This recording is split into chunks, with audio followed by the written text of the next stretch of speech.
let us learn reaction with water. How a metal reacts with water. Just now we learned how metals reacts with oxygen. When metals reacts with oxygen, it forms metal oxide. Okay, it forms a metal oxide. Now, when metals reacts with water, what will happen? So, reaction with water. How a metal reacts with water. So this, we have done this experiment, right? So we have taken, remember in 7th standard, while doing acid, bases and salts, right? I think I have showed you. Where you have taken the sodium, and when you put a piece of sodium in water, it moves around the beaker, making that hissing sound. It makes that hissing sound, and a colorless gas is liberated. And afterwards, when you touch the water, it is soapy to touch. When it is soapy to touch, what has formed? It has formed a base, right? So sodium is a metal. It has reacted with water, and what is formed? It has formed a metal hydroxide and hydrogen gases liberated. Okay, so when metal reacts with water, it forms metal hydroxide. It forms metal hydroxide and hydrogen gases liberated. Hydrogen gases liberated. So this is write down the equations. So metal, sodium reacts with water, forming sodium hydroxide and hydrogen gases liberated. So hydrogen gases liberated. Okay, right? So here we have to balance the equation. Okay, is it balanced? 2Na, 2Na is there. Hydrogen is 4, hydrogen is 4, oxygen is 2. So what is formed? When metal reacts with water, it forms sodium hydroxide, metal hydroxide. And you should know it is a vigorous reaction. Sodium and potassium reacts with water violently. It will react with water violently. Okay, right? That's why it is not kept in bottle. It's not preserved in water. It is always kept, or it is preserved in kerosene. Okay, it is immersed in kerosene. Otherwise, sodium as well as potassium will react with the air or the moisture present, and it will catch fire. So next one is potassium. Potassium reacts with water. So you can say, what is the hydroxide form? It forms potassium hydroxide and hydrogen gases liberated. Okay, hydrogen gases liberated. Okay, so this is the next one. So this in normal condition, at room temperature, sodium and potassium will react. I said they are highly reactive metal. Okay, both potassium and sodium are highly reactive. They are highly reactive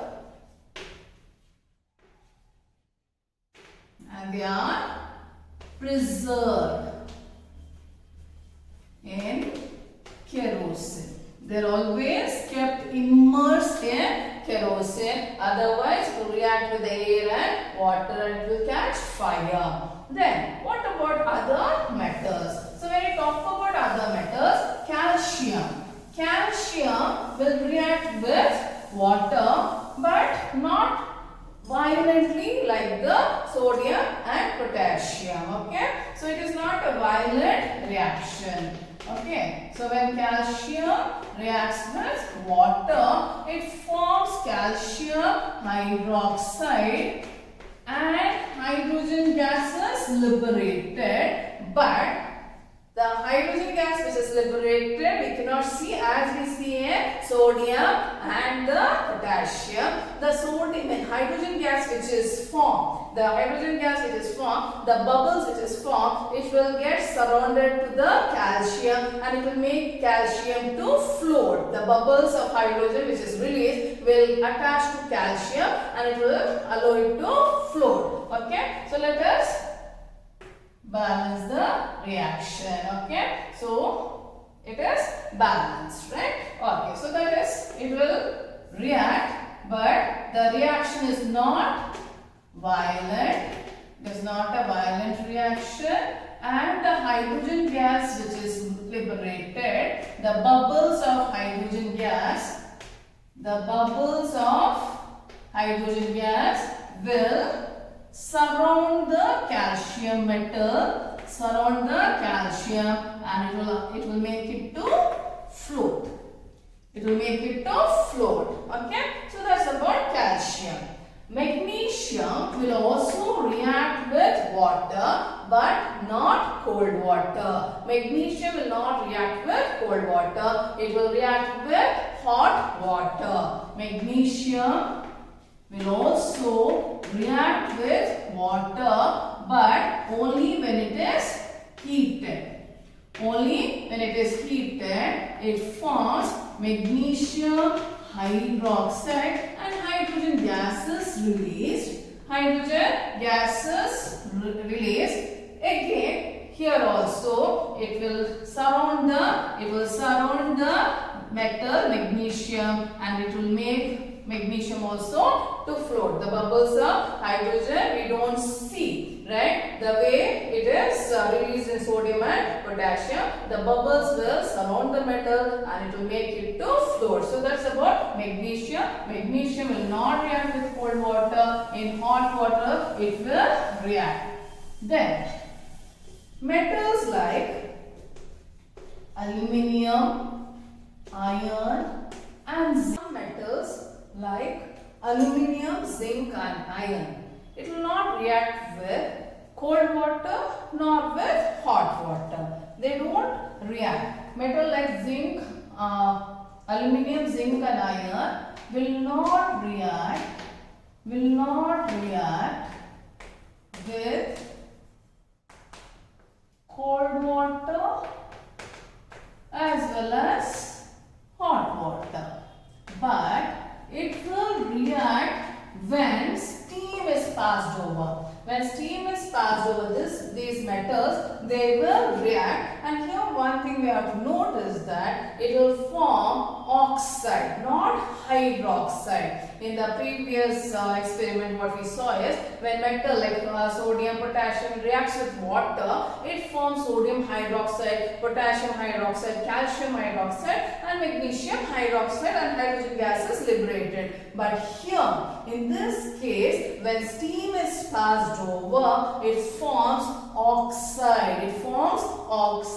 So aluminium, solid state and steam. So water is in steam. That's why I have mentioned it as G, gaseous state. Okay, vapor. Okay. So when aluminium reacts with water, it forms aluminium oxide and hydrogen gas is liberated. So it is solid state and hydrogen is gaseous state. Iron will react with water. Again, water, we are mentioning it as gaseous state.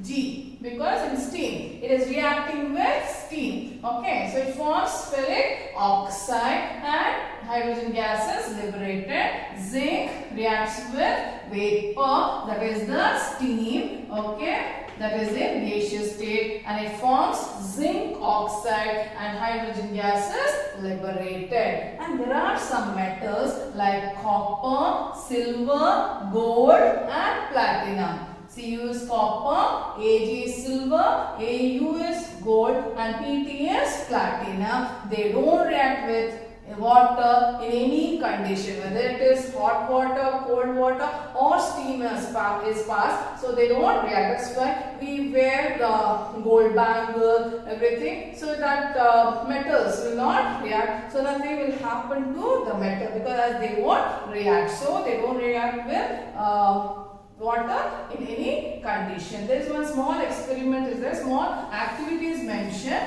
to prove how iron reacts with steam. Iron reacts with steel. So you have to take a test tube. You have to place it horizontally like this with the help of a test tube stand. So let us fix the test tube horizontally. Then you have to take the glass wool. You know what is glass wool? The steel wool. So which we use it for cleaning the dishes. The steel wool, it should be dipped with in water and should place it in the test tube. So this is glass wool, or we can say steel wool, which is dipped in water. So it has water, and you have to place a strip of iron.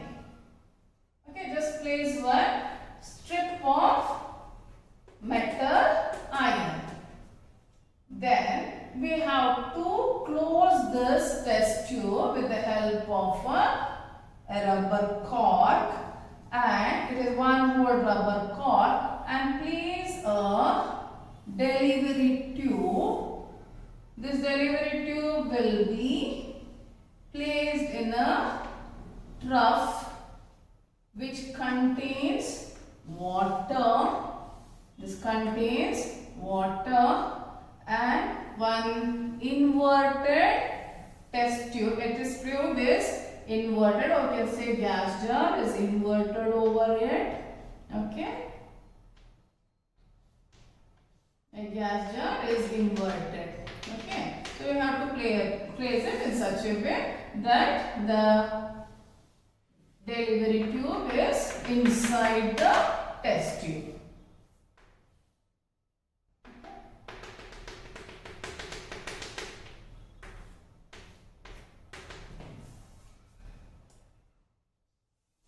This is the experimental setup. Then what should we do? We have to heat the test tube with the help of a Bunsen burner. With the help of a Bunsen burner, we have to heat it. Okay. Now what happens is that as we heat, the water which is present in the glass wool will turn to steam, and the steam will be passed over the iron strip, and it will release the hydrogen gas. The hydrogen gas will be released out through the delivery tube, and it will be collected. The bubbles will be formed, and due to the pressure that is created, there will be downward displacement of water and hydrogen gases collected here. So you have to practice this diagram. So hydrogen gases liberated. So this is the experiment to prove that some metals will react with steam, not in cold water or hot water. It will react with steam, releasing hydrogen gas. So I hope you understood. So what happens when metals reacts with acid? Okay, when metals reacts with dilute acid. So remember, this should be dilute acid. It forms salt and hydrogen gases liberated.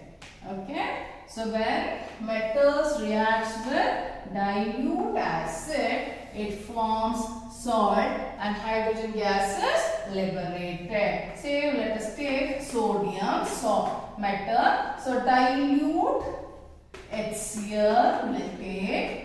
What will be formed? It will form sodium chloride and hydrogen gas will be liberated. Okay. Hydrogen gas will be liberated. Same thing, let us take magnesium and dilute HCl. HCl is hydrochloric acid. So you get salt, MgCl2, and hydrogen gas will be liberated. Okay. Then let us take magnesium and sulfuric acid. Dilute sulfuric acid.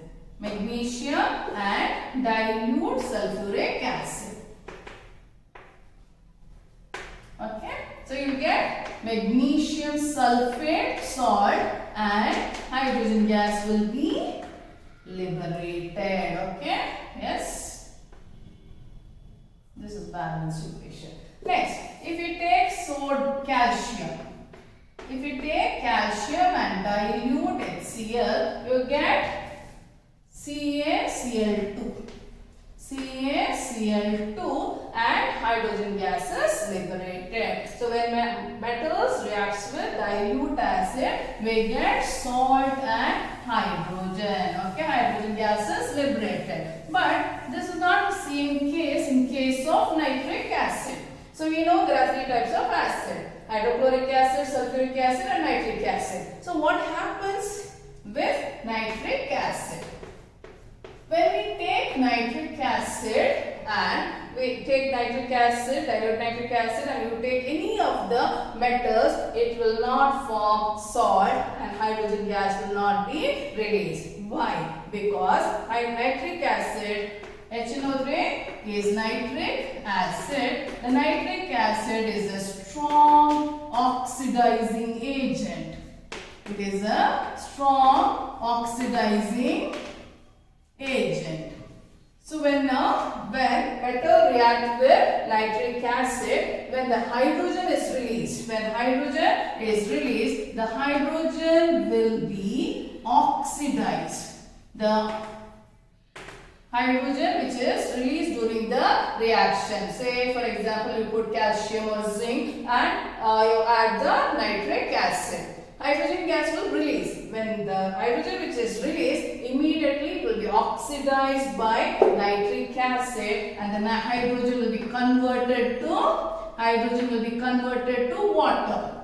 It will be converted to water and it itself will get reduced. Nitric acid will get reduced to oxides of nitrogen.